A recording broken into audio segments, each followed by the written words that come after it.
You are listening to the Night and Day podcast, featuring the interview archives of Western New York music writer Thom Jennings.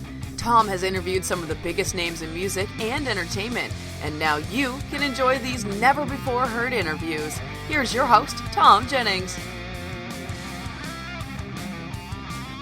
Welcome to another edition of Night and Day. This is Thom Jennings, your host. This week we have a pretty special interview that I did a few years back with Lou Gramm of Foreigner. I'm going to pre-warn you about a couple of things in this particular audio recording. One, I recorded it outside a factory in Medina, New York, which is located between Buffalo and Rochester, and there is a chirping bird that you will hear prominently as a special guest throughout the interview. So the audio quality is definitely impacted by that. The interview itself, I mean, as far as interviews that I've done over the years, this one is, as I listen back to it, there is some really, really good stuff. It starts out a bit clunky, takes a little while to kind of get going and whatnot. We usually have about 15 minutes for these interviews, and it just, I don't know. I don't know if it was a question of my not being quite as prepared as I typically am for an interview, just because I felt in my mind maybe I knew the subject so well, because it's an artist that I grew up listening to since I was old enough to listen to music. And as you know, people who live in the Rochester, New York area, they know Lou Gramm because he's an icon out here. He was really the biggest success story as far as a national recording artist. I mean, we've had some other people that have come out of the Rochester, New York area, Cab Calloway, Chuck Mangione, people like that who have had some national success. But Lou, as far as a rock musician, I mean, he's hands down the biggest guy that we've ever had come out. So, and this was, as I mentioned, this was the third time I'd interviewed him. I did a video interview for Backstage Access that's still online, I believe, right after Lou wrote his autobiography. That was a fantastic interview. He's such an easy guy to talk to, and if you run into him, which you can in Rochester at like a store or something, he has no problem just sort of chatting with you and whatnot. Just doesn't have any of that sort of rock star ego about him, which is one of the many things that I love about the guy. Anyhow, again, I'll let this run. I apologize. The audio quality just in general is a little bit rough, and in patches, I think Lou's a little bit low. I'm way too high in the mix. I definitely talk too much. Yes, I'm talking too much now, so you'll hear that throughout the course of the interview, that there's a different kind of, we all make mistakes when we interview people, especially if it's someone that you're excited to interview. And sometimes you just need to step back. And I probably didn't do the best of job in doing that. Nevertheless, I said, if you catch it about maybe 5-7 minutes in and you don't bail on it too soon and say, this is awful, I can't handle the bird, or I can't handle the audio quality, there really is some great stuff. So anyhow, here's my interview. It's the second piece that I have of some Foreigner material. I'll be putting up probably some more Lou Gramm, which I've got another one that I can edit down, and then Kelly Hansen, who's Foreigner's current lead singer, and I've got a couple with Tom Gimbel, who is kind of a versatile guy, one of the longest member aside from Mick Jones and Foreigner today. I've got a couple interviews with him that we'll be able to put up, so we'll continue this Foreigner vein, get some other stuff up for you. But all that being said, here's my interview with Lou Gramm. There's artists like you, there's Mick and everybody else seem to be still out there performing, having live concerts, drawing well. Does it seem like that there's not another solid generation ready to pick up from where you guys are continuing to go? I think every generation kind of has their own musical moniker, but you definitely hear influences from artists in our generation. I think that the new generation of music has some real strong talent, and it seems to me that whether it's taken a little time or a long time, it's rising to the top. And groups that certainly excite me. Who are those groups that excite you? I'm just out of curiosity. I'm wondering who you're listening to these days.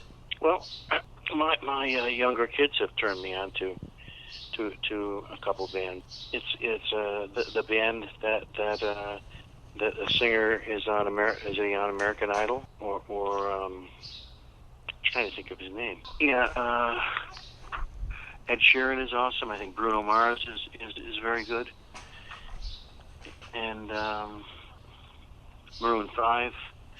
That's what I was thinking of, and there's just some terrific singers and songwriters that you know what, Nick Jonas.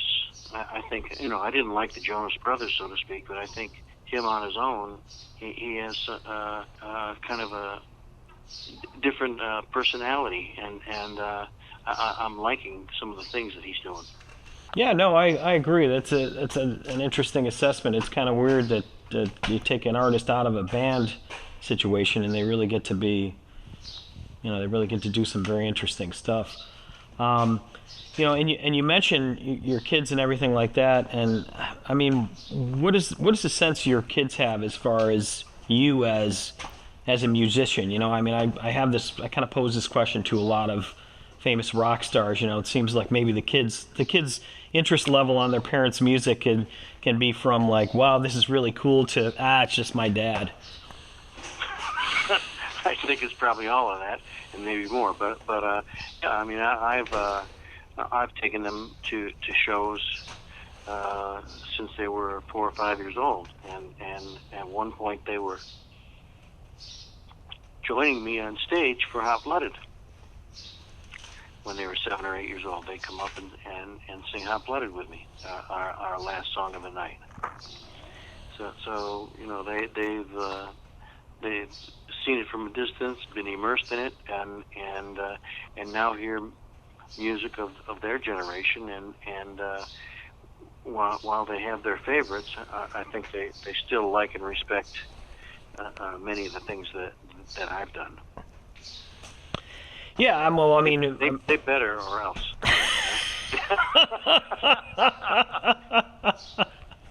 Yeah, it's funny because I said you hear a lot of different takes. There's just kids that parents that say, my kids just don't. They like if they see an old video, they laugh like any parent would at an old video. But maybe it's different because I mean, in your case, obviously you're back in Rochester, and in Rochester, even when your publicist reached out to me because I'd interviewed Nils Lofgren last week, who I know you guys are friends. And he said, hey, would you be interested in interviewing Lou Gramm? I said, man, Lou Gramm. I grew up in Rochester. How would I not want to interview Lou Gramm? I mean, in this city, we've always loved you. But and that kind of leads me into maybe the next step, because the show that I'm writing up, it's in North Tonawanda, and Buffalo obviously isn't that far from Rochester, but very different culturally. And I mean, what was your experience when you've been coming through Buffalo as far as the reception? I mean, it must be a little bit different than what you get in your hometown of Rochester. Honestly, not that different. I think it's because in my early band years, I played a number of Buffalo clubs, from McVan's to the Barrelhead. Been thrown out of a few of them, but always had good experiences in Buffalo, and not only would our fans from Rochester drive to Buffalo, I think the Buffalonians were real good to me. Yeah, I mean, if you think about it, really in our region between Buffalo and Rochester, the two maybe three major acts that came out of the area. I mean, Goo Goo Dolls, you with Foreigner, and then Duke Jupiter was on the brink, and Talus was kind of on the brink. But yep. it's those are bands that said you really wonder why they weren't able to kind of overcome that hump. But I mean, those are the big music acts that we all grew up with. Yeah, you're right. You're right. And one thing, we've never said, this is our third interview together. One thing we've never brought up, and I don't know why I haven't until now, but a lot of people when they hear that I've talked to you or whatever, they always bring up you're a car aficionado. So it really doesn't get written about a lot. I know when I was at your studio, I think you even had some classic cars in there as well. Yeah, that's where I keep them. So what are your favorites, and when did you start to get into cars? Well, I've been a car nut since I was about 7 or 8 years old, and as the closer I got to getting my license, I came deeper into the hobby or fascination or addiction. It was always about the look and the speed and how it was set up. And as soon as I was old enough to get something that qualified in that area, I've been tinkering ever since. So, Rev on the Red Line, classic song, the reference to Rochester, every time, running all night on Lake Avenue and everything. Question being is that, were you doing that? Were you actually, I think you wrote about it a little bit in your book, but... I was. It was, when Black Sheep wasn't playing, it was a thing that would start probably Thursday nights a little bit and get very, very busy on Fridays and Saturdays, and then a little bit on Sunday too. You'd go I'd go right down Lyle Avenue, right to State Street, and turn left, and as soon as it became Lake Avenue, you'd start catching other guys in muscle cars, and the idea was to catch a red light, and then you wouldn't race a quarter of a mile or anything. You'd stoplight race until the next light. And the guy who was losing would usually peel off one way or the other, and then another muscle car would come and replace it. And that was a ton of fun. And for some reason in those days, I didn't see a lot of policemen on Lake Avenue, and the ones I did see didn't seem that interested in making a big deal out of it, Yeah, well, it's like everything. It just seems like it's a different time. You were also performing in hockey arenas that were completely filled with smoke to the point you probably couldn't see past the third row. And now, if somebody lights a cigarette, they may actually be escorted out. That's right. Things are way different then. So, that being said, looking at your audiences today, I know I can't even. I've been very blessed as far as being able to follow your career, and I've seen so many cool shows. Acoustic when you played at the German House, I got to see with the Buffalo Philharmonic Orchestra. Oh boy! And it's just I can't even imagine. It's just these different settings with all of your music. When you were standing up there and a bunch of kids are holding up their lighters and smoking whatever they were smoking, did you ever have the foresight to kind of look forward and go, would rock music ever be able to be presented in all these different mediums with such respectability? I hadn't spent a second thinking about it, probably because I couldn't imagine hearing it any other way than the way we were doing it at that moment. But as time goes by and different forms of music kind of have their ebb and flow, the thought of singing the songs with an orchestra actually is incredibly exciting. It's just so different. Yeah, you were smiling that night like you were getting a candy shop. It was a great show. And you know what? It can be heavy too. Heavy. In the dark parts of the songs, like Jukebox Hero and stuff like that. During some of those verses and B sections, it was making my hair stand on end. Yeah. Yeah, no, that was great though. That I forgot about the show where the guy painted the mural behind you as well. I mean, just Oh, that was cool. Yeah. yeah, just a lot of great shows. I'll wrap up. I've got usually runs about 15 minutes, so I don't have to transcribe my arm off. But one thing, and again, here's another subject. I don't know that you want to necessarily touch on it or whatever. I mean, I assume you do. Your last solo album, just a beautiful Christian album, a lot of deep religious meaning, and I know there's a lot of people that don't realize the spiritual aspect of your life, and obviously if they read your book they would know it.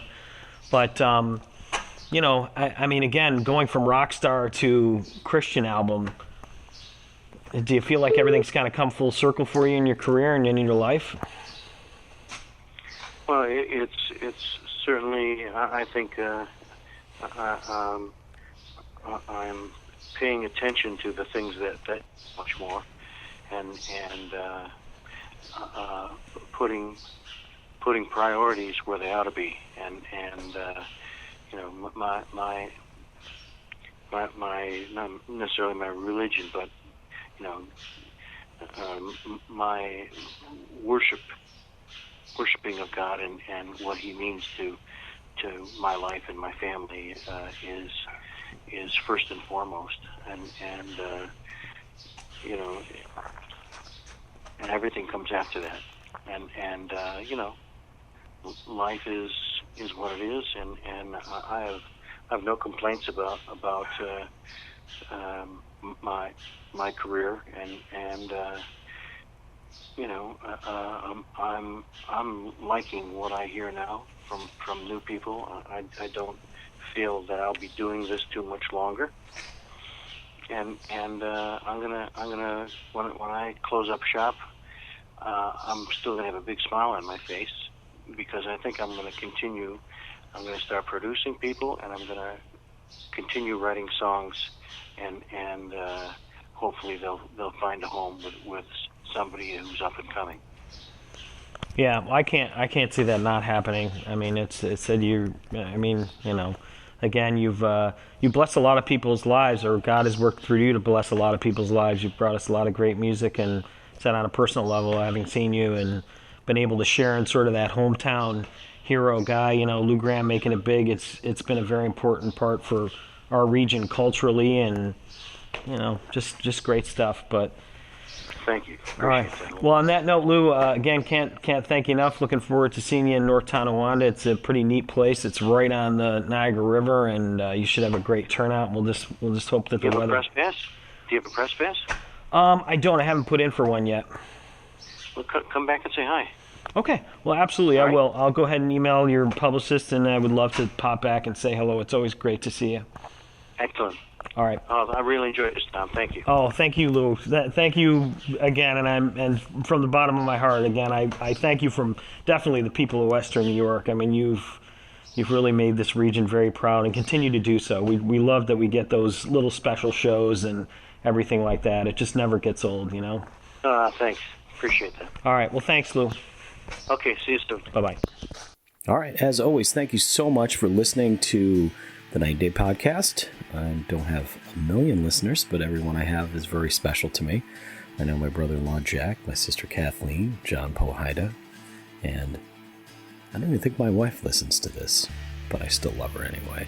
Anyhow, keep an eye out. We'll be putting up some more episodes periodically. Hopefully over the summer concert season, I'll get some new interviews. If you're a country fan, I just spoke with Jennifer Nettles recently. That was a fun interview. Maybe we'll do something with Jennifer Nettles, Christian Bush, and Brandy Clark. We're all on tour together this summer, and lots more. So once again, thanks for listening. We'll look forward to seeing you some other day.